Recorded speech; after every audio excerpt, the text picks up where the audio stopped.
오늘도 이 예배의 자리에 우리 함께 하신 여러분들을 진심으로 환영드립니다.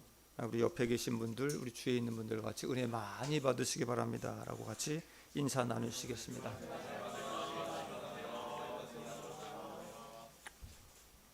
이 시간도 하나님의 은혜가 넘치는 이 예배의 시간, 그리고 성령님이 우리 모두에게 임재하는 축복의 시간 되시기를 주님의 이름으로 축원드립니다. 오늘은 여호수아 시리즈 마지막 시리즈의 6번째입니다. 여호수아가 마지막으로 후손들에게 남긴 말씀이 무엇인지 같이 살펴볼까 합니다. 여호수아는 이제 나이 많아 늙었습니다. 그리고 하나님께 갈 날이 얼마 남지 않아 그 길을 어떻게 인도하실지를 묻고 우리 제자들에게 그리고 백성들에게 주신 말씀을 선포합니다. 그래서 그는 후손들에게 유언 같은 마지막 설교를 합니다. 그 내용이 오늘 여호수아 23장과 24장의 말씀이 기록되어 있습니다. 여호수아는 먼저 지도자를 부르고 모아 당부의 말을 전합니다. 그리고 나서 이스라엘 백성 모두에게도 마지막 말씀을 전합니다. 여러분은 제가 좀 질문을 드립니다. 천국 갈 날이 얼마 남지 않았다면 자손들에게 어떤 말을 남기고 가시겠습니까? 저는 오늘 여호수아가 지도자들에게 그리고 모든 백성에게 남긴 그 메시지를 통해 우리에게 주시는 그 교훈을 함께 나누고자 합니다. 첫 번째입니다. 여호수아가 지도자들에게 남긴 메시지, 그는 한마디로 여호와를 가까이 하라 였습니다. 23장 2절에서 여호수아는 장로들과 수령들과 재판장들과 관리들을 불러서 마지막 유언을 합니다. 여호수아 23장 8절 말씀을 우리 다 같이 읽겠습니다. 시작. 오직 너희의 하나님 여호와께 가까이 하기를 오늘까지 행한 것 같이 하라. 아멘. 여기서 가까이 하라 라는 말은 영어로 hold tight입니다. 꽉 붙잡는 것, 붙어 있는 것을 뜻합니다. 히브리 언어로는 용접하다 라는 의미가 담겨져 있습니다. 붙어 있다, 용접하다 라는 말은 거리감이 전혀 없는 상태를 말합니다. 성도 여러분, 우리 사람이 좋아지면 어떻습니까? 그 사람만 생각하게 됩니다. 맞습니까? 생각이 붙게 됩니다. 만나면 그 사람만 보입니다. 그 사람이 무엇을 하는지 계속 눈이 쫓아갑니다. 나의 눈이 붙게 되는 것입니다. 자석처럼 끌리게 되어 있습니다. 그런 후에 사귀게 되면 어떻습니까? 손을 잡게 되고 손을 놓지 않겠지요. 손이 붙게 되는 것입니다. 앉아 있으면 몸을 붙여서 같이 앉기를 원합니다. 몸이 붙게 되는 것입니다. 성도 여러분, 이런 경험을 다 해보셨지요? 아직 못하신 분들은 하시기를 바랍니다. 이렇게 우리는 거리감으로 사랑의 정도를 조금씩 알아갈 수 있습니다. 이게 맞는지 안 맞는지는 모르겠지만 부부와 불륜 사이도 거리를 두고 판단한다고 합니다. 부부는 어느 정도 거리를 두고 갑니다. 그런데 아주 가까이 붙어 있으면 그것은 불륜이다. 저희 개인적인 생각입니다. 이렇듯 우리는 마음에 끌리고 내가 좋아하는 것을 가까이 하게 되어 있습니다.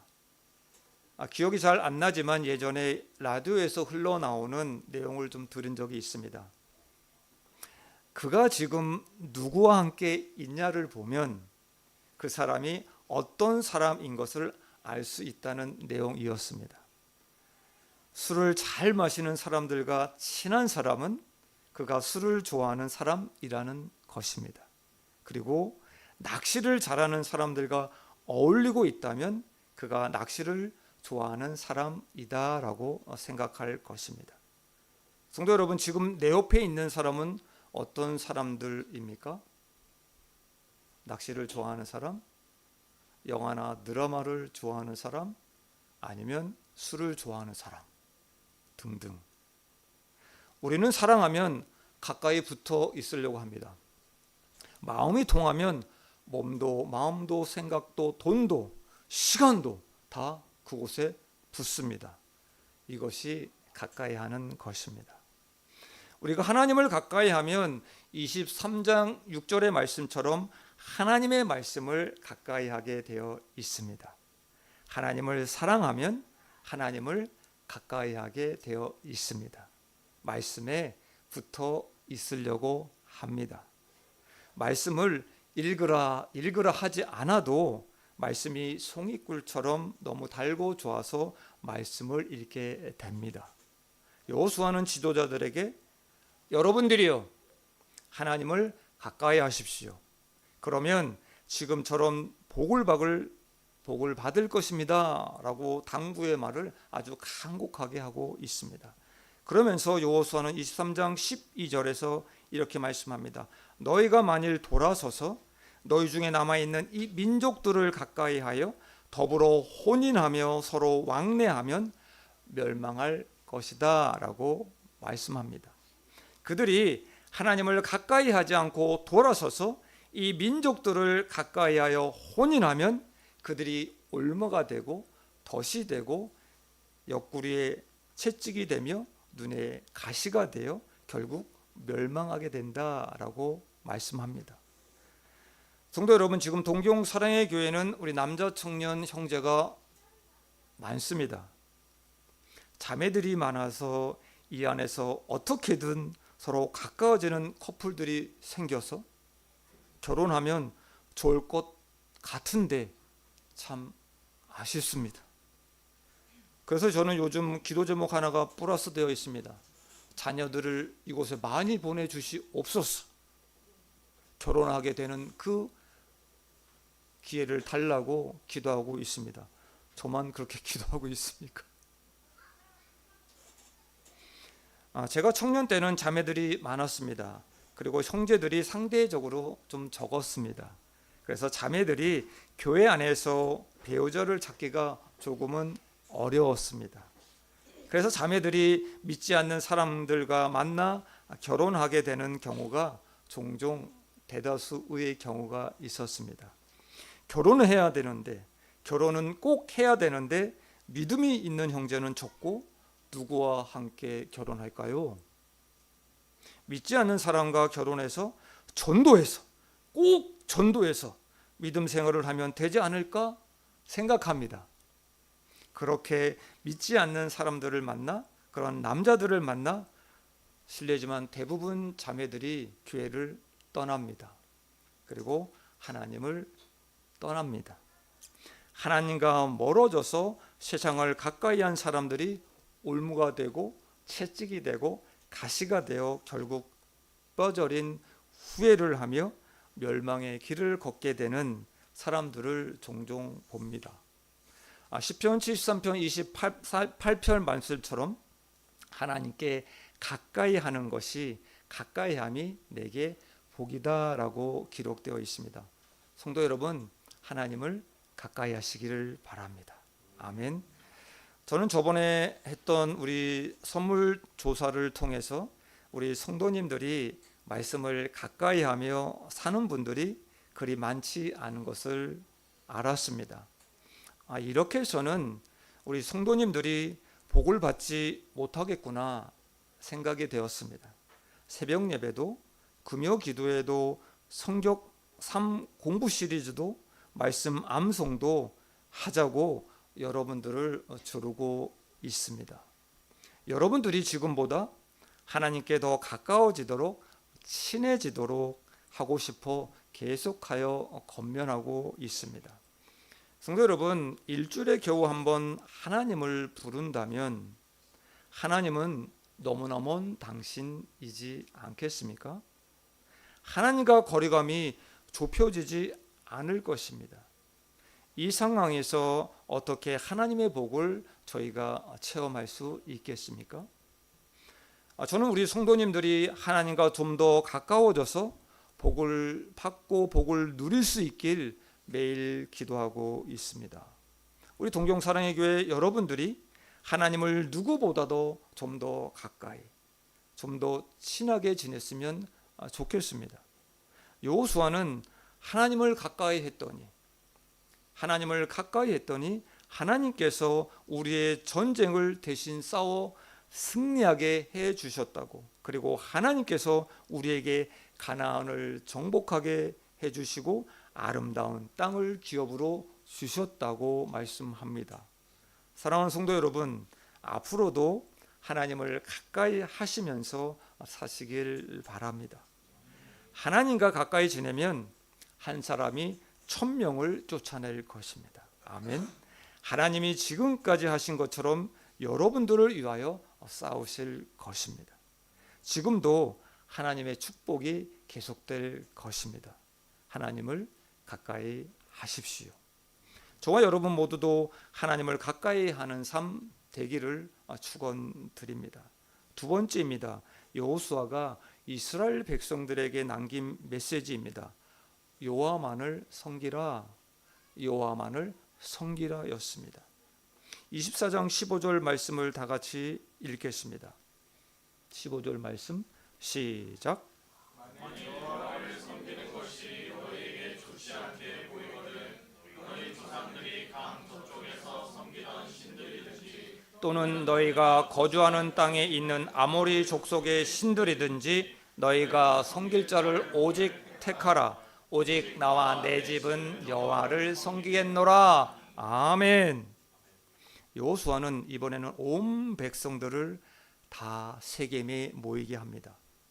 성도 여러분 다 아시죠? 세겜은 아브라함이 가나안 땅에서 처음으로 하나님께 단을 쌓은 곳입니다. 또한 세겜은 야곱 가족의 아픈 역사가 있던 곳이었습니다. 야곱이 가나안 땅으로 들어왔을 때 하나님이 베델로 가라 하셨음에도 불구하고 그는 보기 좋은 풍요로운 땅 세겜에 머물게 됩니다. 그런데 안타깝게 사랑하는 디나 그 딸이 성폭행을 당하는 비극을 맞이합니다. 그리고 이들에게 복수한다고 아들들이 사람을 죽이게 됩니다. 그로 인해 자신들을 죽이려고 달려오는 그 사람들을 피해 도망하는 신세가 되었습니다. 그때 하나님이 야곱에게 이곳 세겜에 우상을 파묻고 베델로 가라 명하십니다. 그때 야곱이 우상을 파묻고 새롭게 헌신한 곳, 그것이 바로 세겜이었습니다. 하나님만을 섬기기로 새롭게 헌신했던 야곱처럼 여호수아도 그 땅 세겜에서 백성들을 향해 이방 신들을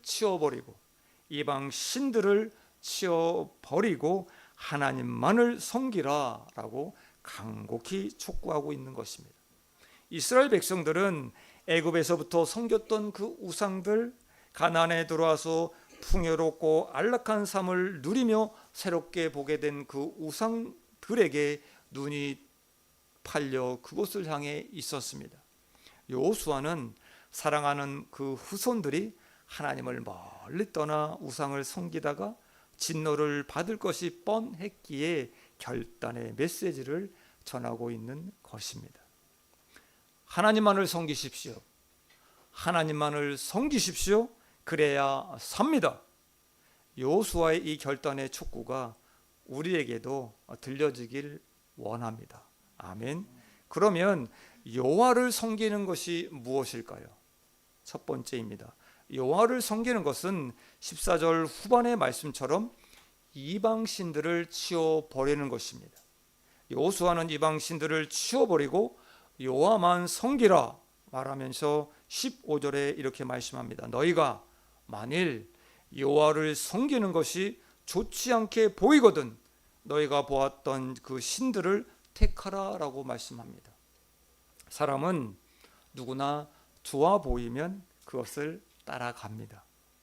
좋아 보이는 것을 향해 내 모든 삶을 그곳에 집중하여 추구하며 나아갑니다. 성도 여러분, 무엇이 좋아 보이십니까? 골프, 낚시, 주식, 게임. 사람들은 좋게 보이는 것을 추구하고 매진하며 나아갑니다. 그러다 보면 나도 모르게 그것을 섬기게 됩니다. 좋아 보여서 그것을 추구하며 쫓아가고 있는 것, 그것을 버리는 것, 이것이 하나님을 섬기는 것입니다. 아멘. 하나님을 섬기는 것은 정신이 아닙니다. 몸이 쫓아가는 것입니다. 여러분들의 라이프 스타일을 보면 지금 여러분들이 누구를 섬기고 있는지, 누구를 섬기고 살고 있는지 알 수 있습니다. 제임스 스미스는 이렇게 말을 합니다. 믿음은 정신적 상태에 관한 것이 아니라 몸의 상태에 관한 것이다 라고 말합니다. 하나님도 좋고 세상도 좋고 이것은 하나님만 섬기는 것이 아닙니다. 하나님은 우리에게 이렇게 묻고 계십니다. 왜 예배드리니? 왜 믿니? 나만 사랑하는 것 맞니? 나만 의지하는 것 정말로 맞니? 우리 마음속에 있는 이방 신상을 진정으로 지워 버리셨습니까? 하나님께 나와 예배드리지만 하나님보다 돈을 더 의지하고 산다면 이것을 치워 버려야 합니다. 세상과 하나님 양쪽에 발을 걸치고 살고 있다면 그것을 치워서 버릴 수 있길 바랍니다. 각자에게 있는 이방신 치워야 합니다. 여러분이 지금 마음에 생각나는 것 있다면 그것을 버리시기를 주님의 이름으로 축원드립니다. 기도하시길 바랍니다. 이것을 버리는 것이 하나님을 섬기는 것입니다. 두 번째입니다. 여호와를 섬기는 것은 예배 드리는 것입니다. 구약 성경에 섬기다라고 번역된 히브리어 원어는 아바드입니다. 일하다, 땅을 갈다, 종이 되다, 경배하다 등 구약에서 289회나 기록되어져 사용되었습니다. 우리 찬양팀 이름도 아바드 찬양팀입니다. 영어 성경은 아바드를 서브로 번역했습니다. 이것은 시중들다, 음식을 차려두다, 섬기다, 복역하다 또는 워십, 예배하다입니다.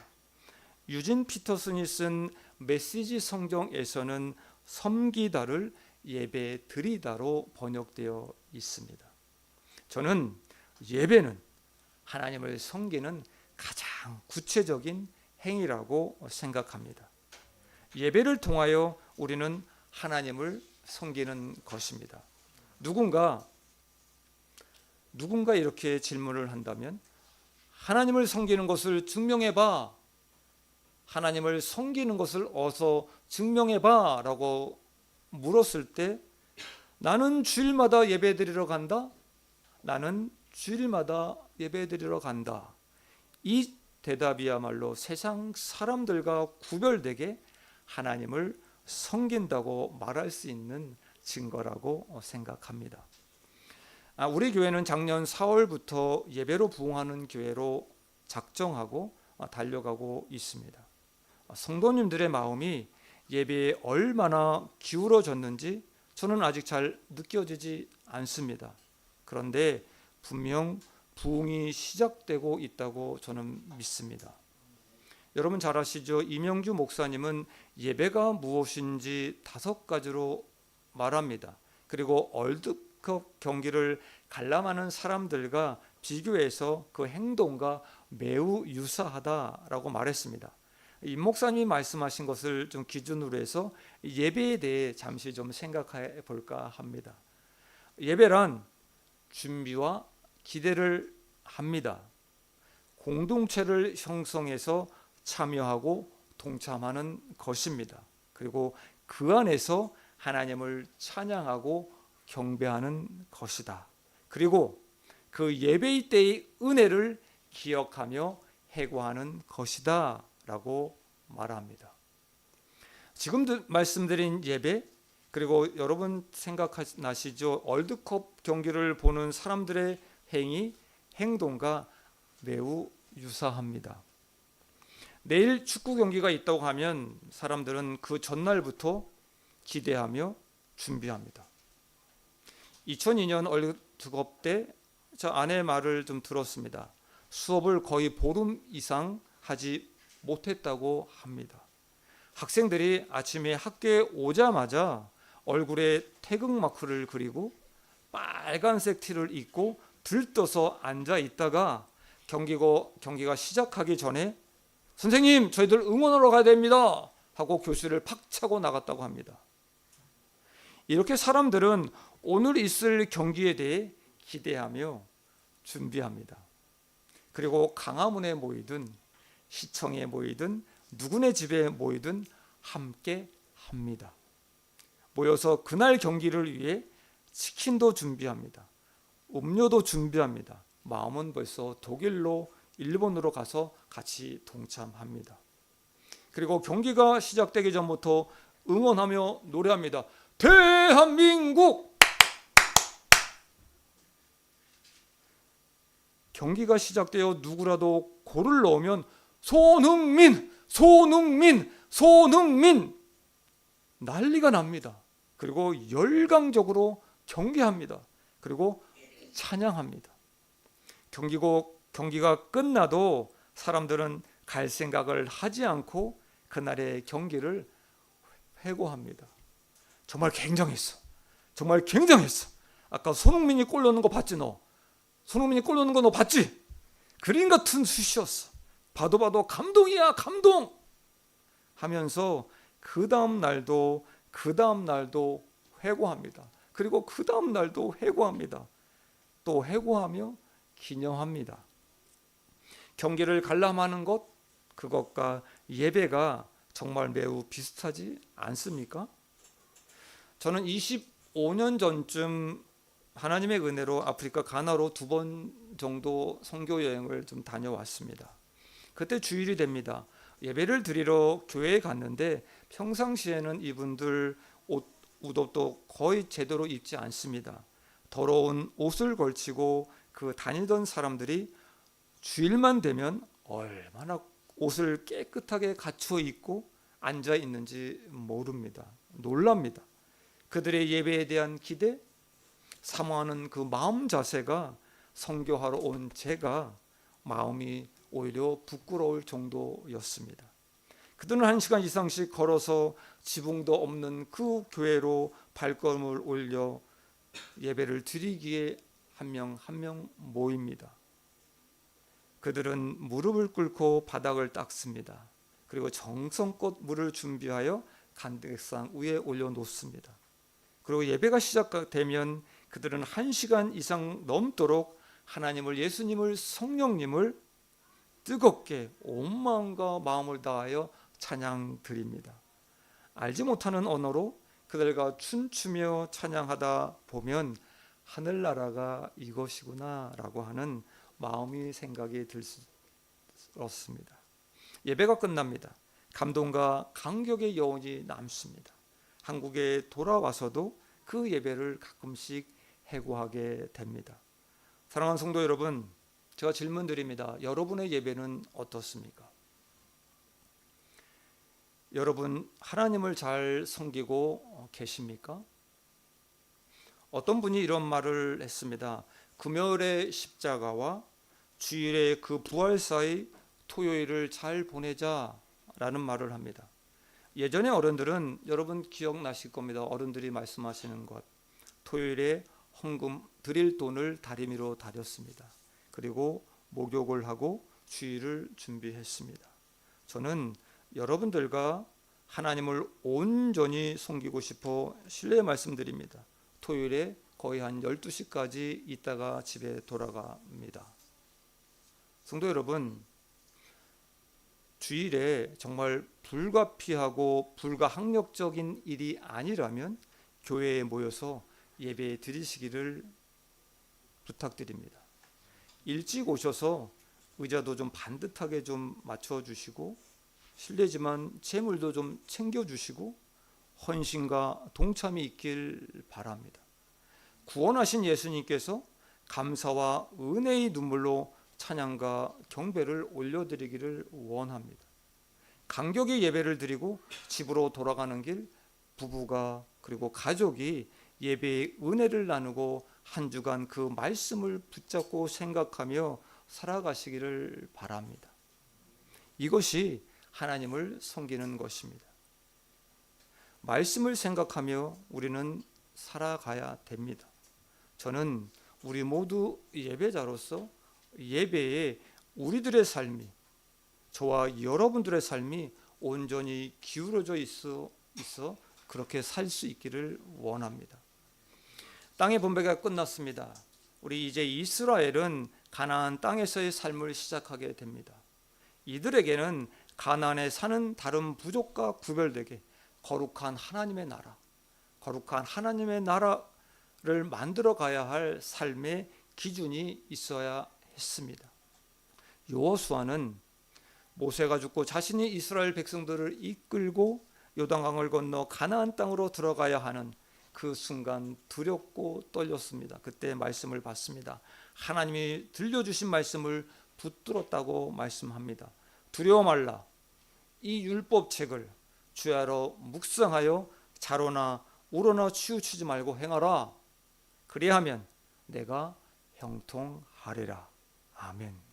여호수아는 그 말씀대로 살아갑니다. 그랬더니 하나님이 직접 싸워주시고 이기게 하셨습니다. 수많은 전투를 경험했습니다. 여기까지 인도하셨구나 라는 것입니다. 여호수아는 이제 모세가 간 곳으로 나도 갑니다. 사랑하는 후손들이여, 하나님을 가까이 하십시오. 이 땅에서 나와 내 집은 여호와만 섬기겠습니다. 여러분들도 여호와만 섬기시기를 바랍니다. 그래야 복을 받습니다. 그렇지 않으면 재앙을 받을 것입니다. 라고 마지막 당부를 하고 있습니다. 우리도 여호수아가 마지막으로 했던 말씀, 그 말씀대로 살아가기를 원합니다. 하나님을 가까이 하시기를 바랍니다. 하나님을 멀리하지 마시기를 바랍니다. 좋아 보인다고 하나님보다 더 섬기고 따라가는 것들이 있습니까? 그러면 가감히 버리시기를 바랍니다. 우리 모두도 나와 내 집은 여호와만 섬기겠다, 나와 내 집은 여호와만 섬기겠다 결단하시기를 바랍니다. 말씀을 맺습니다. 제가 가끔 저희 아이들에게, 우리 문춘 민춘이에게 이렇게 얘기를 합니다. 예배에 목숨 걸어야 한다. 예배에 목숨 걸어야 한다. 이렇게 말을 합니다. 그럼 우리 아이들은 이렇게 이야기합니다. 아빠, 너무 세게 이야기한다고 말합니다. 그런데 여호수아도 저와 같이 똑같은 상황에 말을 하고 있는 것입니다. 나와 내 가족은 그 어떤 것보다 예배 드리는데 우리의 삶 전부를 걸겠습니다. 신명기 30장 19절 말씀입니다. 우리 다 같이 읽겠습니다. 시작. 내가 오늘 하나님의 나팔을 불러 너희에게 증거를 삼노라. 내가 생명과 사망과 복과 저주를 내 앞에 두었은즉 너와 내 자손이 살기 위하여 생명을 택하고. 아멘. 여기서 택하라라고 하는 말은 여러 가지의 것 중 선택하는 것이 아닙니다. 그렇게 해야만 한다는 결단을 촉구하고 있는 것입니다. 이 땅의 쾌락, 명예, 돈, 좋다고 섞여서 따라 살다 보면 나도 모르게 멸망의 길로 가게 될 것입니다. 우리 모두도 여호와만을 섬기겠다 결단하며 말로만 아니라 삶으로 살아내시기를 축원드립니다. 나와 내 집은 여호와만 섬기겠습니다. 나와 내 집은 여호와만 섬기겠습니다. 섬김의 결정체인 예배에 목숨 거는 예배자로 살겠습니다. 그러면 사망과 저주가 아니라 생명과 복이 넘치는 삶을 살게 될 것입니다. 여호수아 한 사람의 그 분명한 결단, 그리고 그 고백이 공동체 안에 큰 울림을 주었습니다. 이스라엘 백성은 하나님 앞에서 언약합니다. 우리도 여호와만을 섬기겠습니다. 우리도 여호와만을 섬기겠습니다. 그는 우리의 하나님이십니다. 사랑하는 성도 여러분, 우리도 이 시간 하나님 앞에서 좀 결단하길 원합니다. 우리 오른손 주먹 불끈 쥐고 이렇게 올리시길 바랍니다. 올리시고, 나와 내 집은 여호와만 섬기겠습니다. 이렇게 2번, 3번? 2번? 1번? 3번. 오케이. 결단하겠습니다. 나와 내 집은 여호와만 섬기겠습니다. 주먹 불끈 쥐고 이렇게 딱 드셨죠? 시작. 나와 내 집은 여호와만 섬기겠습니다. 나와 내 집은 여호와만 섬기겠습니다. 나와 내 집은 여호와만 섬기겠습니다. 아멘. 기도하겠습니다. 하나님, 나와 내 집은 하나님만을 섬기겠습니다.